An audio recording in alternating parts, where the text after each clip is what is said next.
What is going on, guys? Sonic and the Bean Show here, and today we got ourselves a little tutorial video right here. So I'm not gonna lie, I was just bored and I was just like, I feel like making a set, why not? But as soon as I was messing around and I made the set, it looked really good that I just had to share it with you guys. And that's exactly why I decided to do this video, and of course to help you make your sets. Now, just letting you guys know, you guys can use this set design if you want. It's okay. This is just like a, just a default random that I just did really. So, if you want to copy it, go ahead, be my guest. Again, this is just how you make it. But I am going to show you just to improve on your sets wise, and I will do that right now. Alright, so before I tell you what I use on the inside, like the accessories and things like that, let's talk about the walls that I use. So these cardboard like thin walls right here, I'll show you exactly what these are. So these right here are like pallets of like cardboard really. I will put a link in the description or like where I got most of these stuff, but that's really what it is. So as you guys can see, these are the walls. It's this one and this one. However, this one right here is actually just like a shoebox. It's like just the top of the shoebox basically. Now the shoebox is fine. It stands on its own pretty well, but these things are very thin, so you are going to need something to hold it. So obviously the wall is construction paper, but those pictures right there, these are basically just cutouts from like a toy magazine. I just cut them out and put them there as pictures.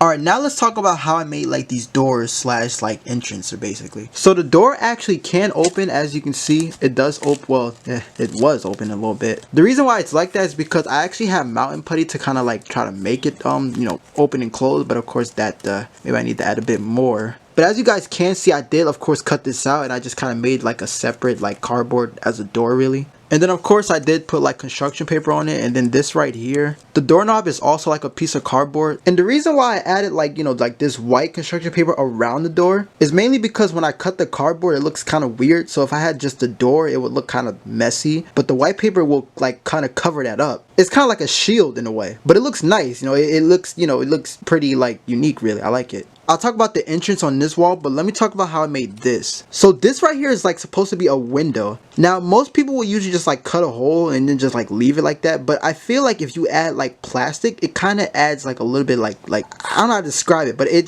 like you can see it like just a little bit, like I don't know, it just looks good that way. Now this right here is a pretty good example. So this right here was the Jack Specific 3-pack, and since it had a really good display window, I kind of like cut things out to like use the window. Of course, as you guys can see, you guys can still see that. But yeah, all I did was I just cut it into like a square, and then I made the window of course. Now don't get me wrong, it doesn't have to be perfect. For example, as you can see, I made this window right here. It's pretty small, but then if you look at these two, those are pretty big. Like just watch it compared to this window right here, as you can see. Alright, I kind of ripped it up right there, but it's alright. I did tape that pretty well. Alright, so this is what I did though. So as you guys can see, this is the plastic right here. What I did was I cut a square, of course, in this cardboard, and then I took the plastic piece and I taped it over. Now here's the thing, it doesn't have to be perfect. Like you can literally just get like a big plastic rectangle thing if you want really. But of course you want to save some, of course, to make more windows. But the thing is, this is why it doesn't have to be perfect, because look.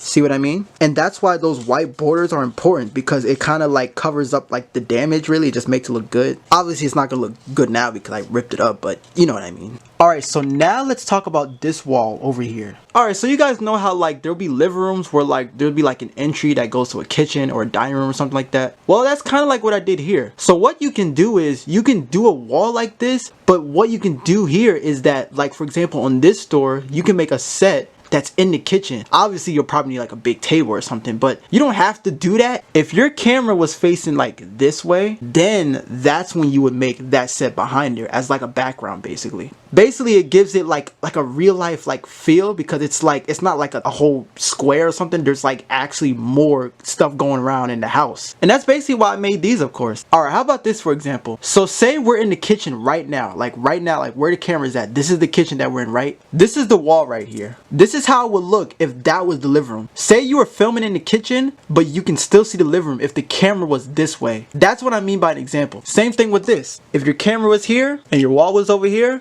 put a kitchen there. And another thing is, you can actually do that for a window too if you want. Like you can put some trees or whatever in the background just to make it look like, there's something going on outside. But this is just if you want your set to be like, professional, or just to improve more, of course, just an idea really. Alright, so now that I talked about the walls, let's talk about, of course, what I use in the inside. Oh snap, I forgot to get Howie. Alright, there you go. Howie's back. So these stairs, I think these were Calico Critters.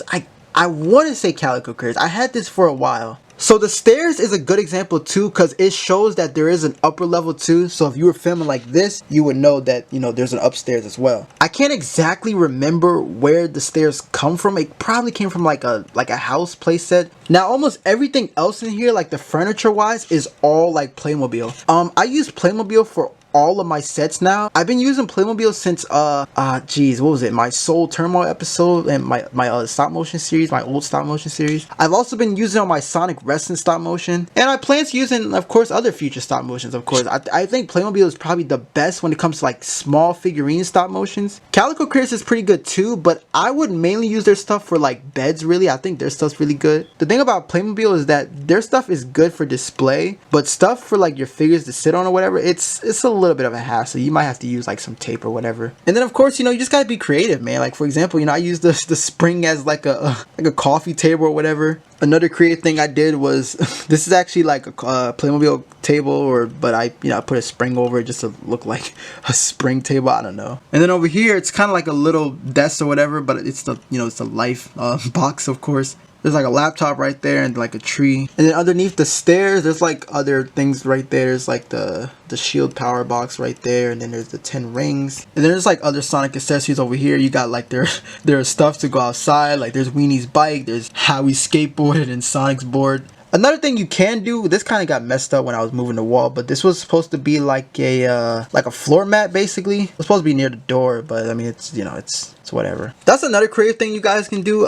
Floor mats. I usually like print mines out. Like I'll print out like a floor mat or whatever. Well, not like a floor mat, but like a design of it or whatever. And then I'll kind of like put it, wherever really. Again, you don't have to do this. What I usually do is I like to cover each space in the room just to like give it like a realistic feel basically. Really just that. I'll just do like another pan for you guys. As you can see. There's that. But anyway guys, that's going to be it for this video right here. I hope this really helps you guys. If you guys have any questions, please let me know. And if you guys want to see more of this stuff, let me know. I can do like a bedroom set, anything really, of course. So I hope you guys enjoyed this. Hope you guys learned something from this. Thank you guys so much for watching this, and I will definitely catch you guys in the next video. Take care, my friends.